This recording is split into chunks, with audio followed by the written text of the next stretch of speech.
करते हैं 2025 में बाजार में क्या रणनीति बनाएं, इसको लेकर निवेशक दुविधा में है, जरूर कंफ्यूज है मेरी तरह, लेकिन लोगों में सवाल काफ़ी है। कैसे सवाल? तो क्या पिछले कुछ सालों में जैसे रिटर्न 2025 में भी बनेंगे या फिर नहीं बनेंगे, या फिर 2025 मायूस करने वाला साल होगा?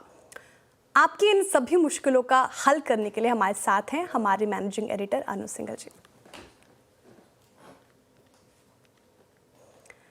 सर, सबसे पहला सवाल तो ये कि जो हर निवेशक को सबसे ज़्यादा ध्यान से सुननी चाहिए कि 2025 में क्या गलती करें और क्या नहीं करें, क्या गलती नहीं करनी चाहिए इनफैक्ट। आई थिंक सबसे इम्पॉर्टेंट जो 2024 के लास्ट क्वार्टर ने एक सीख दी होगी वो ये है कि अपने लॉसेस को जल्दी कट करें, बहुत जल्दी कट करें। शेयर बाज़ार में नुकसान होगा और इसके लिए स्टॉप लॉस लगाना बहुत ज़रूरी है। और स्टॉक मार्केट में अगर कोई भी ट्रेड लें तो उसको अपने ईगो पे ना लें कि अगर मैंने ट्रेड ली है तो मैं प्रॉफिट में ही निकलूंगा। नहीं, जैसे मैं बार बार कहता हूँ, कोई भी ट्रेड के 4 आउटकम होते हैं: बड़ा प्रॉफिट, बड़ा लॉस, छोटा प्रॉफिट, छोटा लॉस। बड़ा लॉस उसको हटा दीजिए, लॉस तो होगा, इसमें कोई डाउट नहीं है। दूसरा, इसका कंप्लीट रिवर्स, अपने प्रॉफिट को बहुत जल्दी बुक करना। और ये इन्वेस्टर्स के लिए ज़्यादा एप्लीकेबल है, ट्रेडर्स के लिए नहीं। अगर आप किसी भी बड़े इन्वेस्टर को देखेंगे, चाहे वो राकेश झुनझुनवाला हो या कोई भी और नाम उठा के देख लीजिए, असली वेल्थ 2 या 3 स्टॉक्स में बनेगी आपकी। और ये आपको विद हाइंडसाइट पता चलेगा। जब आप लेंगे तो आप ये मान के नहीं लेंगे कि ये मुझे वेल्थ क्रिएट करके देगा। आप स्टॉक लेंगे, वो 20% चलेगा, 40% चलेगा, दुगना होगा, तिगुना होगा, 10 गुना होगा, उसमें बने रहें आप। इसलिए ना बेचें सिर्फ क्योंकि आप मुनाफे में हैं।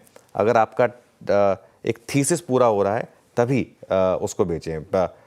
तीसरा, और ये ट्रेडर्स के लिए बहुत एप्लीकेबल है, मार्केट में हर स्विंग को पकड़ने की गलती ना करें। इस मार्केट में 3-4 अच्छी स्विंग्स होती हैं, जैसे इलेक्शन के बाद एक स्विंग मिली थी। अगर आपने ऐसी 1 या 2 स्विंग भी पकड़ ली इस मार्केट में तो बस वही काफ़ी है। और हर स्विंग कोई ट्रेडर नहीं पकड़ पाएगा, अच्छे से अच्छा ट्रेडर हर स्विंग नहीं पकड़ पाएगा। ये डे ट्रेडिंग के लिए भी एप्लीकेबल है, ये पोजिशनल ट्रेडिंग के लिए भी एप्लीकेबल है, स्विंग ट्रेडिंग के लिए भी एप्लीकेबल है।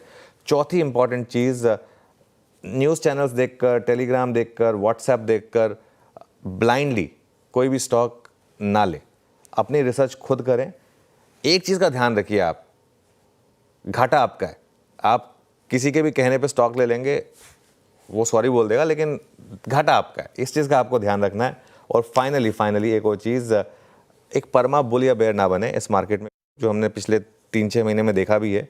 दोनों तरफ की ट्रेड लेने के लिए इस मार्केट में आप बेसिकली तैयार रहें। बिल्कुल, तो व्हाट्सएप यूनिवर्सिटी के स्टॉक्स फिलहाल आप उस पर रिलाई ना करें, एक हिदायत तो ये काफ़ी ज़्यादा अच्छी है। लेकिन सर, 2025 का क्या आउटलुक है? निवेशक कहाँ फोकस करे? काफ़ी ज़्यादा कंफ्यूज रहते हैं सेक्टर्स स्पेसिफिक में, कहाँ फोकस करें वो? कि काफ़ी चैलेंजिंग साल रहेगा, लेकिन काफ़ी मुझे लग रहा है प्रॉफिटेबल साल भी रहेगा। एक्चुअली 2024 में ना ख़राब नहीं था। हम सिर्फ निफ्टी देखकर या पिछले 3 महीने का मूव देखकर अगर हम कह दें कि नहीं पिछला साल ख़राब था, मार्केट ने पिछले साल भी आपको बहुत बेहतरीन मौके दिए थे। आईपीओस की बाहर आई थी, शानदार रिटर्न्स आए थे कुछ इंडिविजुअल स्टॉक्स में। हाँ, साल की शुरुआत सीधा होगी अर्निंग सीजन से, और Q2 के ख़राब अर्निंग सीजन के बाद एक्सपेक्टेशन ये है कि Q3 का अर्निंग सीजन भी मोर और लेस ख़राब ही रहने वाला है। तो उस वजह से ये हो सकता है कि हम शुरुआत करेंगे एक कॉशियस व्यू के साथ, क्योंकि बहुत ज़्यादा इस मार्केट में आप देखेंगे कॉन्फिडेंस नहीं है। और वो कॉन्फिडेंस इसलिए नहीं है क्योंकि कोई भी रैली आ रही है ना, वहाँ पर सेलिंग आ जाती है, क्योंकि लोगों को रिस्क लग रहा है कि Q3 का अर्निंग सीजन भी खराब रहने वाला है। और ज़्यादातर एनालिस्ट ये मान के चल रहे हैं कि जैसा Q2 का अर्निंग सीजन था वैसा ही Q3 का भी अर्निंग सीजन रहेगा। और CY25 की पहली तिमाही जो है, उसका सबसे इंपॉर्टेंट ट्रिगर, अर्निंग सीजन तो है ही, लेकिन उसका सबसे इंपॉर्टेंट ट्रिगर मैं अभी भी मान रहा हूँ बजट है।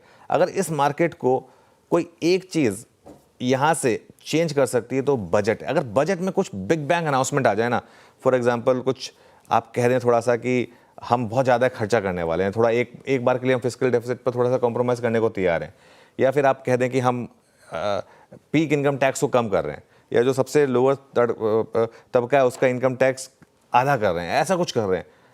अगर ऐसा कुछ अनाउंसमेंट आ जाएगा ना, वो स्टॉक मार्केट में जान भरेगा। मार्केट में इस समय देखिए शॉर्टिंग बहुत है, लेकिन मार्केट को ट्रिगर चाहिए। वो ट्रिगर कहाँ से मिलेगा? अर्निंग सीजन से तो मिलना मुश्किल है, एटलीस्ट इस वाले अर्निंग सीजन में। तो फिर आपकी उम्मीदें बजट से होंगी।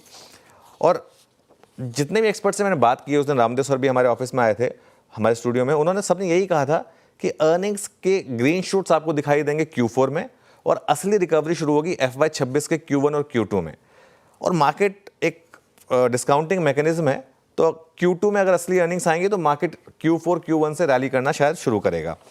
और बहुत लोगों का ये मानना है, हमारी आप और मैं, हम काफ़ी शो किए हमने, 10 से 12% का एक एक्सपेक्टेशन रखें इंडेक्स लेवल पर कि इतना आपको निफ्टी में रिटर्न्स मिलेगा। कई लोग तो ये भी मान रहे हैं कि उससे कम मिलेगा, लेकिन 10 से 12% की एक एक्सपेक्टेशन लेके चल रहे हैं। 2024 में फर्स्ट हाफ बहुत अच्छा था, सेकंड हाफ काफ़ी वोलेटाइल था। 2025 में इसका उल्टा होने के चांसेस हैं। 2025 में फर्स्ट हाफ शायद हो सकता है काफ़ी वोलेटाइल हो, लेकिन सेकंड हाफ हो सकता है काफ़ी पॉजिटिव रहे 2025 मार्केट के लिए। ट्रेडर्स स्क्रीन को रिस्पेक्ट करें, दोनों तरफ की ट्रेड लें, परमा बुल या परमा बेयर ना बने। अगर टेक्सचर सेल ऑन रैली का है तो सेल ऑन रैली करें, बाय ऑन डिप्स का है तो बाय ऑन डिप्स करें, दोनों है तो दोनों करें। अगर एकदम वॉलेटाइल मार्केट है तो ट्रेड ना करें, वो भी एक डिसीजन होगा। इन्वेस्टर्स, वो एक फॉर्मूला जो है हमारा सिप और डिप, उसको याद रखें। मैं इंडिया मार्केट पर अगर आप मुझे 10 साल का व्यू पूछेंगे तो मैं बहुत बुलिश हूँ।